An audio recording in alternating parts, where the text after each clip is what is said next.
Bonsoir, bienvenue pour cette nouvelle semaine d'information locale sur TV78. Nous sommes le lundi 3 mai, voici les titres de ce journal. Levée de la règle des 10 km, fin de l'attestation de déplacement, réouverture des collèges et lycées en demi-jauge, le déconfinement est enclenché, il va se faire en plusieurs étapes jusqu'à la fin juin et des lieux fermés attendent les réouvertures avec impatience. Reportage dans une maison d'hôtes à Manille-les-Hameaux et dans une salle de sport à Guyancourt et invité également Béatrice Piron, députée des Yvelines.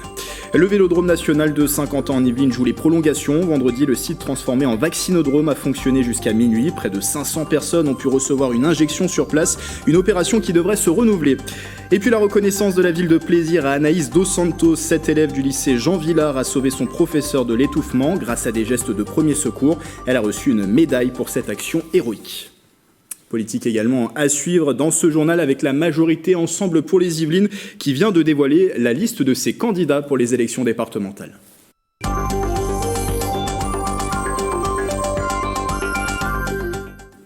Ce lundi marque la première grande étape du déconfinement. À partir d'aujourd'hui, plus besoin d'attestation en journée. C'est aussi la fin de la règle des 10 km pour les déplacements.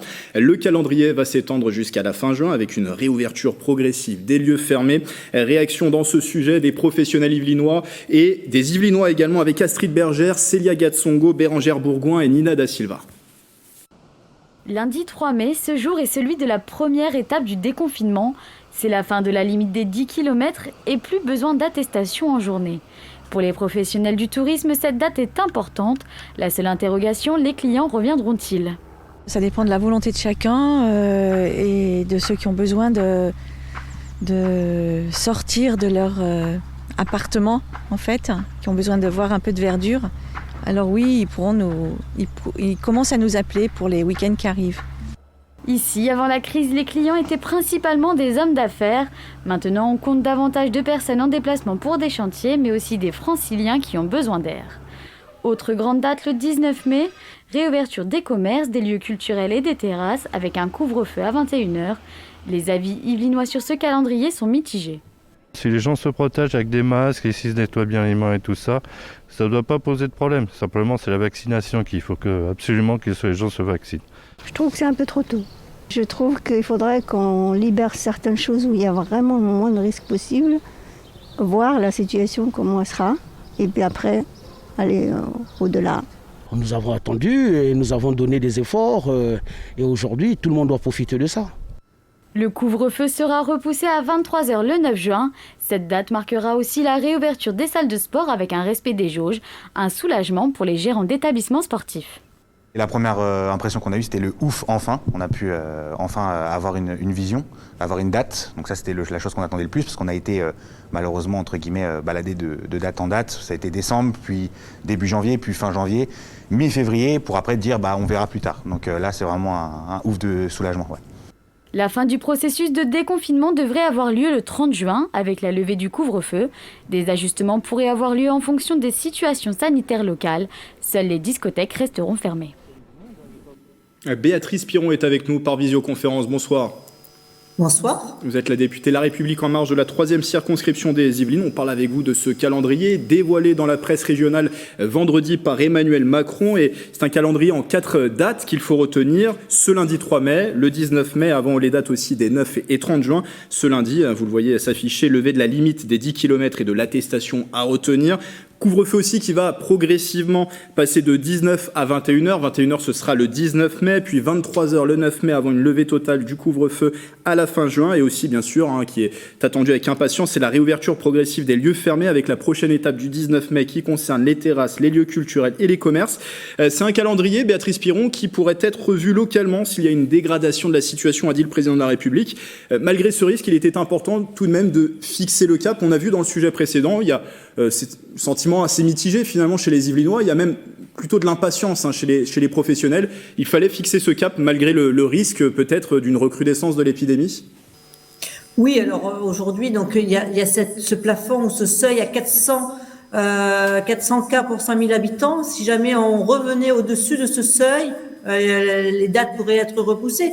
Mais aujourd'hui, on est largement en dessous. Les Yvelines aujourd'hui sont à 307, oui. Donc 307 ça fait 100 et on est parti le week-end le 23 avril, on était à 416. Donc, on a descendu de 100 en à peine 10 jours. Donc, je pense que d'ici le 19, on sera encore très en dessous de 300. Donc, je crois que le risque est vraiment inexistant si les gens continuent à respecter les gestes barrières. C'est ce qui est très important. Oui. C'est le message que vous voulez faire passer. Malgré la levée progressive de ces mesures restrictives, il faut garder justement de la prudence. Oui, c'est ce qui nous permettra d'aller jusqu'au mois de juin et de réussir à tout réouvrir et à reprendre une vie normale, à condition de faire quand même attention. On sait que les situations aussi des variants brésiliens et indiens inquiètent. Est-ce que finalement ce calendrier pourrait être respecté? Est-ce qu'on ne va pas trop vite, à votre avis? Je crois que c'est étalé sur 2 mois pleins, donc il faut rester optimiste. Et surtout, ce qui, en parallèle à cette progressivité de déconfinement, va aller en augmentant, c'est le nombre de vaccinés. Donc déjà, le déconfinement est très progressif, mais le nombre de vaccinés augmente. Donc on est aujourd'hui à environ 15 millions de vaccinés. Le 15 mai, on sera à 20 millions, on sera à 30 millions fin juin. Donc tout cela va aller renforcer en fin de compte la baisse du nombre de contaminations ou de personnes qui peuvent être contaminées. Avec une stratégie qui a été adoptée par le gouvernement depuis plusieurs semaines, celle de la territorialité et aussi de la progressivité. Là, ça se fait étape par étape. Ça, c'est une stratégie qui fait du sens? Ben oui, ça avait été annoncé depuis le départ, comme quoi il faut quand même, on ne peut pas réouvrir tout d'un coup, parce qu'autrement on verrait remonter les taux, le taux d'incidence. Donc il faut le faire en progressif, très progressif, et je crois que c'est ce qui a été retenu. Alors ce lundi, c'était aussi le retour en classe pour les élèves de collège et les élèves de lycée après 4 semaines de fermeture des établissements. Et une demi-jauge qui a été instaurée pour les élèves de lycée, aussi pour les élèves du collège dans les Yvelines, puisque les Yvelines font partie des 15 départements français les plus touchés par l'épidémie. Je précise également, Béatrice Piron, que vous êtes membre de la commission des affaires culturelles et de l'éducation à l'Assemblée nationale. Est-ce que sur votre territoire de la 3e circonscription, les échos que vous avez eus aujourd'hui, est-ce que cette rentrée s'est bien déroulée? Celle aussi de la semaine dernière, qui concernait les élèves de primaire et de maternelle. Oui, les élèves de primaire sont déjà rentrés et tout se passe bien. Aujourd'hui, c'est le collège, donc avec les 4e et 3e à demi-jauge, donc une partie des élèves qui sont à distance. Je pense que tout ça s'est bien déroulé et je crois que si on continue à garder des gestes barrières, on devrait éviter trop de fermetures de classe. Et ça peut arriver, c'est ce qui est important, autant au niveau des enfants et des familles, mais aussi des enseignants. Donc j'ai eu la semaine dernière, par exemple, une fermeture d'école. Donc subitement toute une école qui a fermé parce que il n'y avait pas eu de gestes barrières pendant le temps déjeuner des enseignants. Mais je crois qu'il vaut mieux toujours quand même rouvrir globalement aujourd'hui tous les collèges, avec potentiellement peut-être un risque de 1 ou 2 fermetures, parce qu'aujourd'hui, on est en tension, on a du mal à trouver des remplaçants, donc si l'enseignant ou si un élève est malade, donc on ferme la classe, mais il vaut mieux une classe de fermée que toutes les classes de fermée. Avec un protocole renforcé, on précise que dès qu'un cas positif est décelé parmi les élèves, il y a une fermeture qui est décrétée. Et je précise que d'après les derniers chiffres de l'Académie de Versailles, 39 classes ont été fermées la semaine dernière dans les Yvelines. C'était une reprise primordiale. On sait qu'il y a le brevet, le baccalauréat qui approche. Pour le moment, ce grand oral est toujours maintenu, a annoncé le ministre de l'Éducation nationale, Jean-Michel Blanquer. Même si des syndicats lycéens, je le précise, appelaient à des blocages aujourd'hui, il fallait une reprise, puisqu'il y a des échéances qui vont arriver très vite. Je pense qu'il faut aussi commencer à apprendre à vivre avec ce virus. Ça fait maintenant plus d'1 an qu'on l'a. L'année dernière, de façon très exceptionnelle, les épreuves avaient été supprimées. Aujourd'hui, le baccalauréat, les épreuves finales se résument à 2 seules épreuves, alors que d'habitude, un baccalauréat se fait avec une dizaine ou une douzaine d'épreuves. Donc, je pense que 2 épreuves, c'est un nombre très raisonnable. Donc, une épreuve écrite et une épreuve orale, où l'élève est tout seul dans la classe avec un jury de 2 enseignants. Je pense que cela permet de respecter les distances et se passer d'une bonne façon. C'est important de préparer les élèves à leurs futures études et à la vie d'adulte, oui. Et une dernière chose sur la reprise dans les lycées avec le gouvernement qui a prévu la diffusion de 60 millions d'autotests pour le personnel soignant et les lycéens avec un déploiement qui se veut progressif car ce matin, très peu d'établissements franciliens en étaient pourvus. Les élèves se testeront directement à leur lycée 1 fois par semaine dans une salle qui doit être dédiée sous la surveillance d'un professionnel de santé ou d'un personnel de l'éducation nationale. Est-ce que c'est une campagne qui est réalisable parce que ça demande finalement beaucoup de logistique? 3 syndicats d'enseignants ont remis en cause aujourd'hui la faisabilité en dénonçant dans un communiqué un cahier des charges irréaliste. Est-ce que cette campagne est réalisable? C'est évidemment difficile, je comprends leur remarque, c'est pas si simple que ça, mais je suis sûre que certains y arriveront, donc on va essayer de trouver les meilleures méthodes et après de les généraliser pour tous les établissements. Si certains y arrivent, pourquoi les autres n'y arriveraient pas? Je crois qu'il faut être optimiste. Les élèves vont apprendre, vont s'entraîner peut-être la première fois chez eux, et après ce sont des gestes qu'ils sauront faire facilement. C'est toujours la première fois qui est difficile. Après ça va rentrer dans des gestes usuels. Merci Béatrice Piron d'avoir été avec nous. Merci beaucoup. Et je vous rappelle, vous êtes la députée La République En Marche de la 3e circonscription des Yvelines. Si le déconfinement a été enclenché, le couvre-feu lui reste bien en vigueur à 19h. Samedi soir, les forces de l'ordre ont procédé à une centaine de verbalisations pour non-respect du couvre-feu lors de 2 soirées clandestines, l'une dans un restaurant avenue de la Gare à Coignères qui avait convié plus de 90 personnes. Le propriétaire des lieux a reçu une amende pour ouverture d'un lieu au public malgré la fermeture de l'établissement. L'autre soirée s'est-elle déroulée à Carrières-sur-Seine, en plein air. Un groupe de 22 jeunes a été verbalisé. Une femme de 21 ans a été également interpellé pour violence sur une personne dépositaire de l'autorité publique. Une vaccination possible jusqu'à minuit. Vendredi dernier, le Vélodrome national de Saint-Quentin en Yvelines a joué les prolongations. Le vaccinodrome a reçu près de 500 patients pour une première injection et ce en nocturne. Une décision prise pour faciliter l'accès aux soins pour les travailleurs. Le reportage de Mélanie Poquet. Près de 500 Yvelinois vaccinés, la nocturne au Vélodrome de Saint-Quentin en Yvelines a eu du succès. Une ouverture jusqu'à minuit ce vendredi 30 avril pour recevoir les patients en activité. C'est très bien. Très bien parce qu'au moins ça permet de venir en dehors des horaires de boulot. Pour les personnes qui travaillent tard jusqu'à 18-19 heures, c'est une très bonne idée effectivement. C'est génial. 23. Ça permet de faire ça en dehors des heures de bureau. C'est une bonne opportunité pour ceux qui travaillent, entre autres. Et puis voilà, ça ouvre plus de créneaux pour pouvoir en profiter. Oui. L'agglomération note que 50% des patients viennent de l'extérieur de Saint-Quentin en Yvelines. Pour cette première soirée, ce sont des doses Pfizer qui ont été administrées, 500 primo-vaccinations. Les gens qui travaillent, eh bien, ils travaillent la journée et donc il faut qu'ils viennent le soir. Donc voilà la raison. Et deuxièmement, ça nous permet de nous préparer puisque bien entendu, on sent bien qu'il y a plus de gens de 50 ans que de gens de 60. Donc bien sûr, ça va en quantité. Il faut se préparer à augmenter bien sûr le nombre de vaccinations. Après cette première soirée test, le Vélodrome sera en nocturne tous les vendredis soirs. Depuis le 1er mai, la vaccination est ouverte aux Français de plus de 18 ans, souffrant d'une ou de plusieurs comorbidités. Le vaccinodrome qui se fixe comme objectif d'atteindre les 100 000 vaccinations d'ici dimanche prochain. Et en parallèle de cette campagne de vaccination, les indicateurs du Covid-19 dans les Yvelines sont tous en baisse depuis une semaine. Les chiffres restent tout de même élevés. Le taux d'incidence, c'est-à-dire le nombre de nouveaux contaminés pour 100 000 habitants, a reculé de 91 points. Il s'établissait le 29 avril à 308 dans le département. Et diminution également du taux de tests positifs qui reste au-dessus des 10%.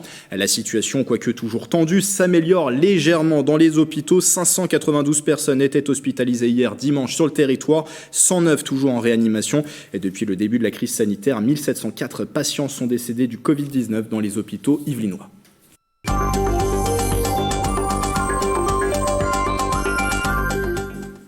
Un mot de politique locale avec les élections départementales qui approchent. Les scrutins sont au programme. Le scrutin est au programme le 20 et 27 juin prochain. Et la liste des candidats d'ensemble pour les Yvelinais connus ce samedi 1er mai depuis Mantes-la-Jolie. Le président sortant du département, Pierre Bédier, a présenté les 21 binômes investis par la majorité départementale. Les détails dans ce reportage de Nicolas Dandry. Une investiture par visioconférence, crise sanitaire oblige. La majorité départementale, Ensemble pour les Yvelines, a dévoilé les 21 binômes en lice pour les élections du 20 et 27 juin prochain. Une présentation en présence d'un soutien d'envergure.